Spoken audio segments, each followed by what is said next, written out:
Muy buenas tardes, agradezco a todas las personas que nos siguen a través del canal El Escenario. Yo soy David Morales y hoy vamos a platicar con un invitado. Es Álvaro Montero Barrera.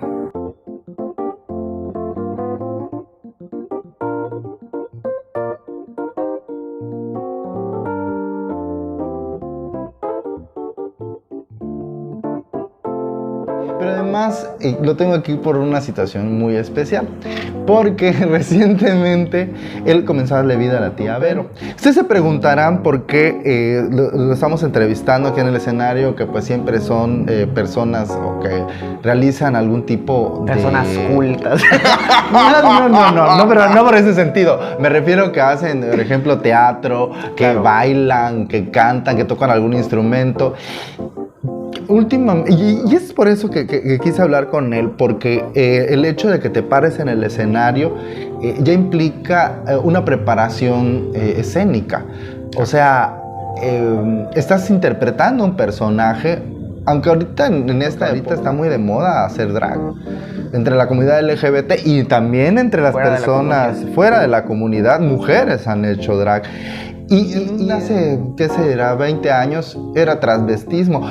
Pero por eso quiero hablar con él. Las personas que representaban a una mujer en escenario, pues cantaban, se vestían y lo hacían por un motivo, por una razón. Luego el drag ya es más un estilo de vida, es más tiempo,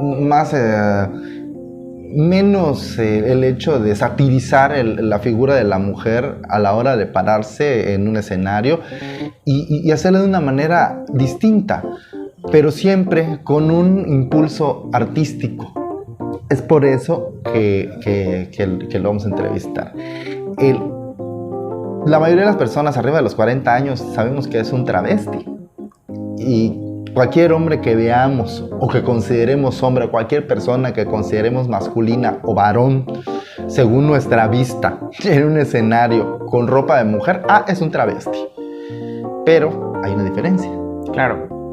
¿Cuál es la diferencia entre una persona drag y una persona que utiliza el travestismo para realizar cualquier... Ok, primero, gracias por la invitación. En sí el proyecto de la tía Vero va enfocado hacia otro lado. Travestismo en general es la acción de ponerse ropas del género opuesto por cualquier motivo, ¿no?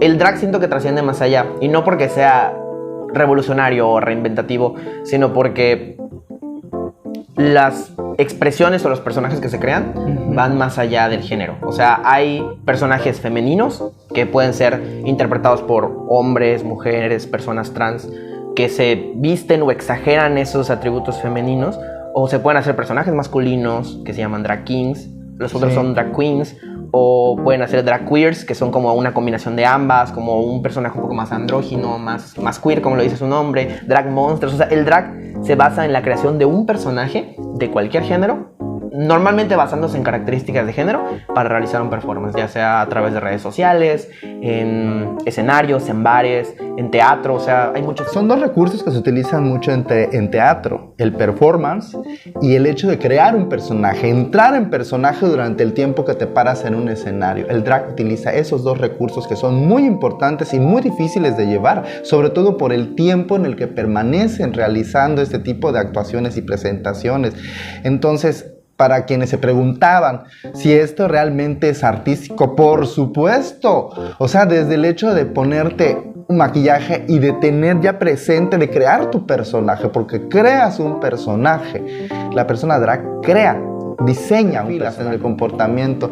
Escuchaba que muchas de las personas que comienzan a hacer drag se sienten libres, se sienten que entran allí, que son capaces de cualquier cosa, que cuando se caracterizan les cambia el carácter de personas ser muy tímidas o de ser muy calladas a ser unas personas extrovertidas, luchonas, empoderadas. Empodera el drag a la persona que lo utiliza. Pero esto psicológicamente, y se ha comprobado en cualquiera de las artes, por ejemplo, si tienes el talento para cantar, para bailar o para actuar, cuando tú estás en el escenario te empoderas, te sientes libre, te sientes tú, y eso hace... Sí, realmente cuando tú creas un personaje drag y estás pues en esta parte de subirte al escenario y en interactuar con la gente, realmente el proceso de la creación del personaje es... Yo lo remonto como cuando éramos niños, ¿no? Y estábamos jugando pues con nuestros juguetes o con nuestros amigos o nuestras amistades en la primaria. Y era como, o sea, en este momento, este personaje que yo soy es así, ¿no? Y tiene estas características y es una persona más divertida o es una persona que camina de cierta forma o que se mueve de cierta forma o que habla de cierta forma, ¿no? Entonces, cuando tú te tomas el tiempo de crear esta persona y hacerla ese personaje que te gusta, con las características que te gusta, que a lo mejor son propias de ti o no lo son, como dices, no hay gente que es muy introvertida y busca que su personaje sea más extrovertido, ¿no? O sea, en mi caso, yo siempre he dicho, o sea, es que yo soy una señora. O sea, yo, Álvaro, soy mi forma de hablar, la forma en la Creo que que me todos relaciono. tenemos esa parte de la señora, sí, o sea, ¿no? muy señora. Entonces Sí. yo dije, personaje quiero que sea algo divertido, no quiero Claro. que sea esa señora que pueda entretener y llevar alegría, ¿no? Siento que es algo que va muy con la tía Vero. Y es esa parte, ¿no? Cuando tienes presente que ese personaje puede ser literalmente lo que tú quieras, es una herramienta para crecer tanto en el escenario como fuera de él, ¿no? O sea, ¿Y no es travestismo? ¿Qué se Sí, diferencia? sí, ok. El drag es travestismo, pero de una manera más avanzada. no más avanzada, no diría que es algo primitivo el travestismo, Ajá. que realmente, te digo, travestismo va de ponerse ropa del género opuesto. Pero ¿qué pasa cuando, por ejemplo, una mujer cisgénero, una mujer que fue asignada mujer al nacer, se dedica y hace un personaje drag femenino? Realmente no se está travestiendo porque está utilizando ropa del género con el que se identifica, ¿me explico? Ajá. Entonces, el drag puede ser travestismo, sí, cuando se representa... Sí, realmente podríamos resumirlo en sí es travestismo, pero muchas veces y muchas personas que realizan el travestismo lo realizan por gusto, a sentirse cómodo consigo mismo. Yo siento que la expresión artística del drag va más allá. O sea, hablando específicamente de mi... Porque hace tiempo tuve una conversación con una persona acerca de esto. Hablando específicamente de mi expresión, de mí como persona, mi personaje drag va más allá de mí. O sea, no es realmente como que yo me ponga una peluca y un vestido y me guste ir al súper así, ¿no? De hecho, va más allá, ¿no? De hecho, en un momento, así como la homosexualidad estuvo en los libros como una parafilia, como el travestismo. ¿Por qué? Porque, como dices tú, hay personas que se sienten cómodas, excitadas, y hablo excitadas en el sentido de la emoción y de la euforia de sentirse cómodas con bragas, con ropa interior de mujer, la falda, el vestido, pelucas, maquillarse, no de una manera elaborada, simplemente el hecho de usar esos artículos, se sentían bien emocional, psicológicamente. Por eso es que se consideró en algún momento que era un problema, porque todo lo que era diferente era problema. Claro. Un problema psicológico. Realmente no es un gusto. Es un gusto creado, ¿por qué? Pues ya es situación de cada quien, ¿no?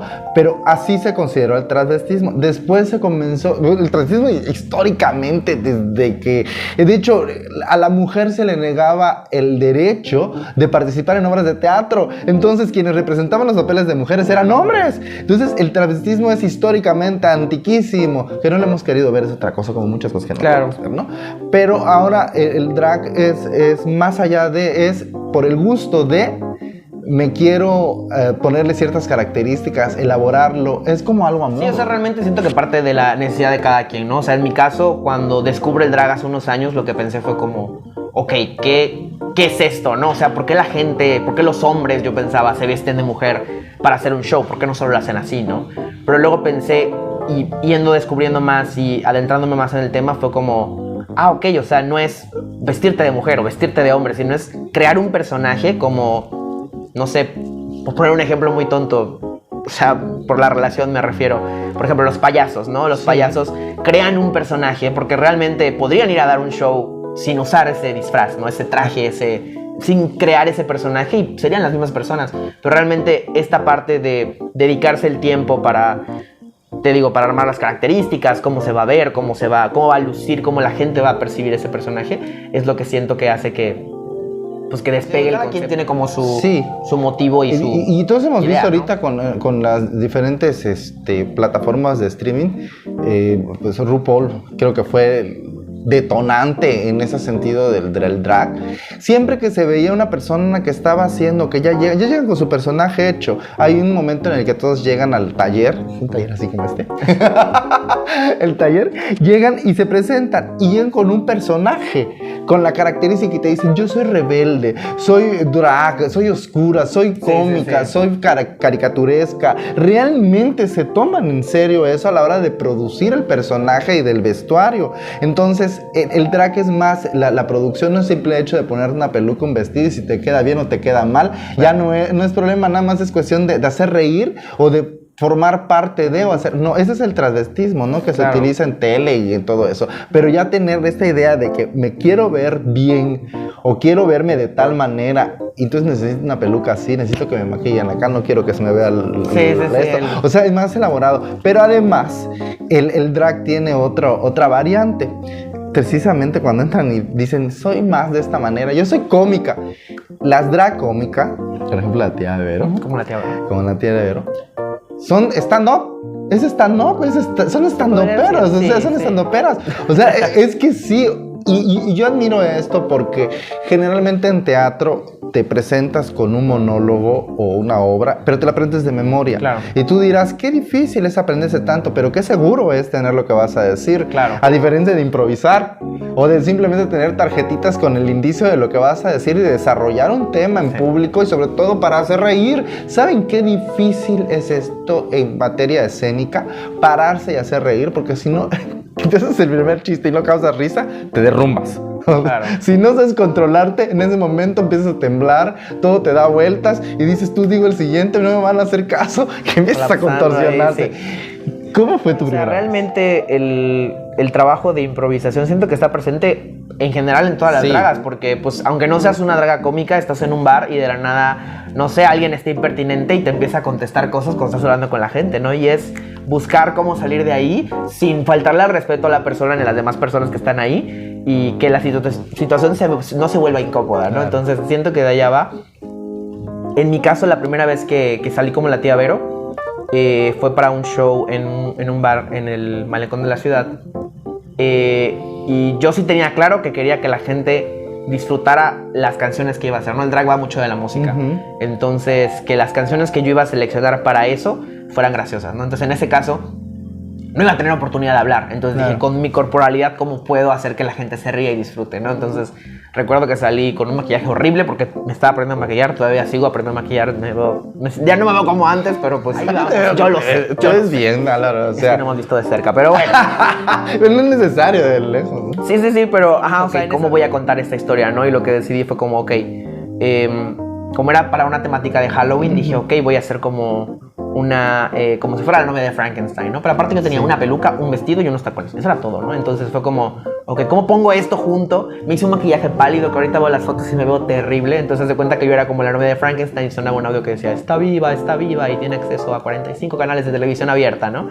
Entonces se supone que durante el recorrido iba haciendo canciones y cada que terminaba una canción era como que entraba estática y la tía toda chueca y cambiábamos de canción a otra que la gente conociera, ¿no? Esa vez hice una de Betty la Fea, porque pues en ese entonces se fue el boom de Betty la Fea el año pasado. Sí, realmente ese día se basó en eso, esa primera vez, ¿no? De buscar cómo hacer algo que no solo me gustara a mí, que siento que a veces es algo que como artistas es difícil lograr, como hacer que lo que me guste a mí vaya empalmado y de la mano con lo que a otras personas les gusta, pues para que no se vuelva tedioso o algo que a mí nada más a mí me guste, ¿no? Aburrido, ¿no? Entonces sí siento que de ahí va. Sí, y ahorita que también estabas diciendo esto, otra de las características artísticas y de escenario es el hecho de hacer este doblaje, de forma de expresión. También es muy difícil el hecho de compaginar tus labios con la... Bueno, los artistas lo hacen muy bien. Sí, a muchos artistas les sale bien, a otros no tanto y es cuando se ve. Los artistas lo hacen muy bien, sobre todo los de esta época que ya ni saben qué están diciendo, ya bueno, no todos, ya estamos saliendo del tema. Pero...